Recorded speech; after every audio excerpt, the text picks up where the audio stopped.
Saudi Arabia, or the country whose flag screams, "We come in peace."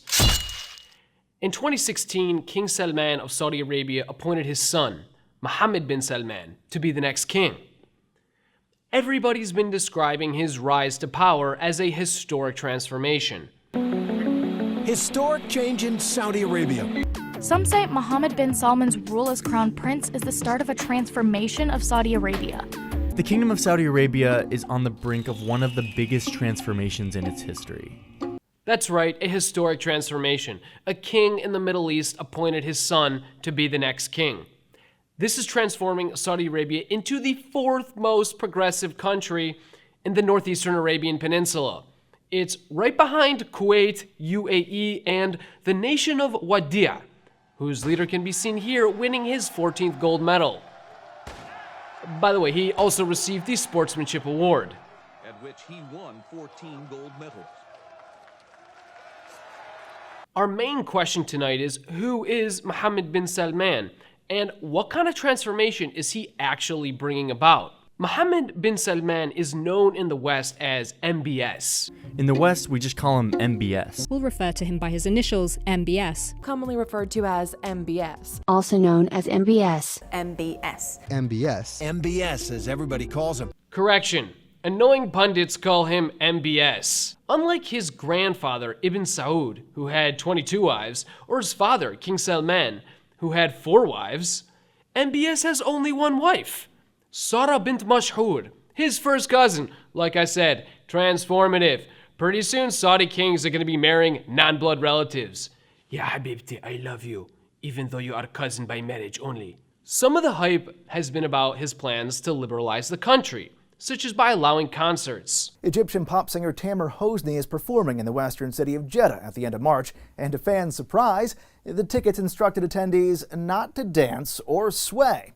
Swing banned at a pop concert? Good thing, cause as everybody knows, swaying is a gateway to having seated wheelbarrow sex.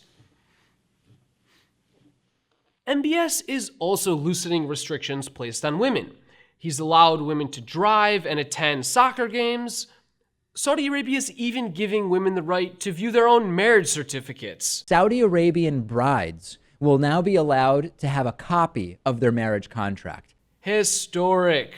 Women are now entitled to know just how fucked over they really are. Now, MBS might be improving some rights for women, but he's been taking other people's rights away. With MBS in power, the number of people detained in Saudi prisons with no due process has skyrocketed from 293 people 40 years ago to 2,300 people today, nearly a tenfold increase. You can get arrested in Saudi Arabia for basically anything. Just watch these guys learn that lesson the hard way. 2 Saudi men were inspired by a YouTube video of a man who was giving out free hugs. They decided to do the same in the country's capital city. When the House of Saud caught wind of their acts, they were arrested for engaging in exotic practices. I'm assuming that the list of erotic practices in Saudi Arabia includes showing your elbows in public and smoking 4 cigarettes at the same time. MBS loves putting people in prison. In 2017, he detained hundreds of royals, ministers, and businessmen who were critical of him and tried to portray the whole thing as an anti-corruption crackdown. The fight against corruption. Saudi Arabia's anti-corruption crackdown. MBS called this a corruption crackdown. Prince Muhammed bin Salman's new corruption crackdown. You heard correctly. MBS is putting an end to corruption in Saudi Arabia. That's why he bought the most expensive painting in the world, $450.3 million. He owns at least 18 luxury vehicles. He bought a $300 million French chateau. It was reported to be the most expensive private home in the world at the time of purchase. It has a cinema, a deluxe swimming pool, fountains that can be controlled with an iPhone, and a moat with a transparent underwater chamber where koi carp can be observed swimming. Wait, hold on. Koi carp? That's the most exotic fish you could find? Koi carp are like the Chrysler LeBarons of fish.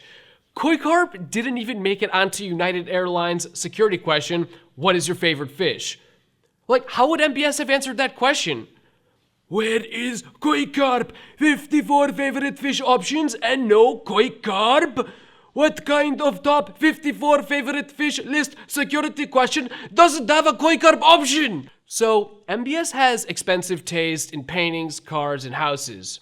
He's also got expensive travel habits. We're told it is not uncommon for the prince to buy out entire luxury hotels while visiting another country.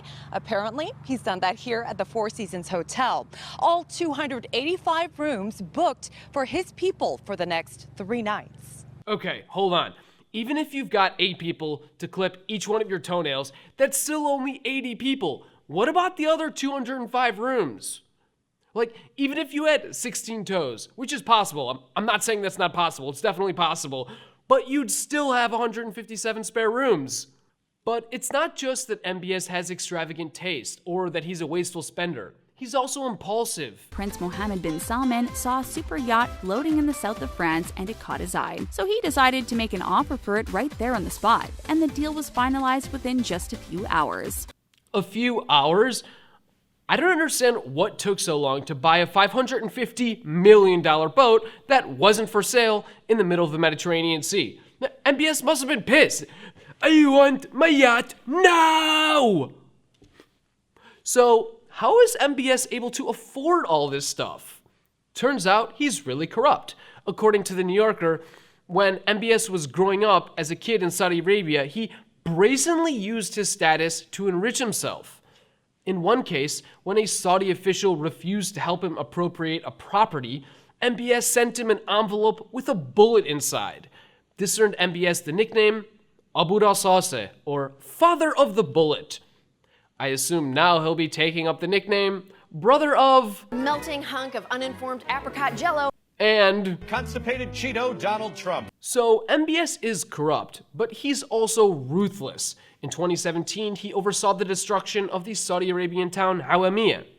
Nobody's out because soldiers were actually around the city, just shooting everybody who's in the streets. When we went out in peaceful protests, security forces used to disperse us with live ammunition.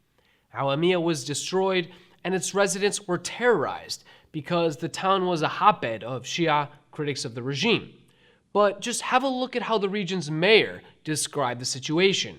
The region's mayor said the old districts have been cleared to make way for new infrastructure. He also claimed that most locals wanted to see their neighborhoods redeveloped. That's right, they wanted redevelopment. That's why Saudi Arabia is now being featured in a brand new TV series called Urban Renewal. Walk around town and get shot in the head by a sniper rifle. MBS might be autocratic, but everybody's been talking up his economic reforms. MBS is trying to wean the country off oil and diversify the economy, which is great. But what is he actually spending Saudi government money on? Aside from hotel rooms for his posse of 285 toenail clipping specialists. $3 billion, $533 million, $525 million. That's right. MBS recently spent $12.5 billion on American weapons, part of a larger agreement that could amount to $350 billion. Which I suppose makes sense if your military was underpowered. Saudi Arabia now spends more on its military than Russia. This makes it the country with the 3rd largest military budget globally. Hold on, you spend more on your military than Russia? That's like spending more money on a dining room table than Ben Carson.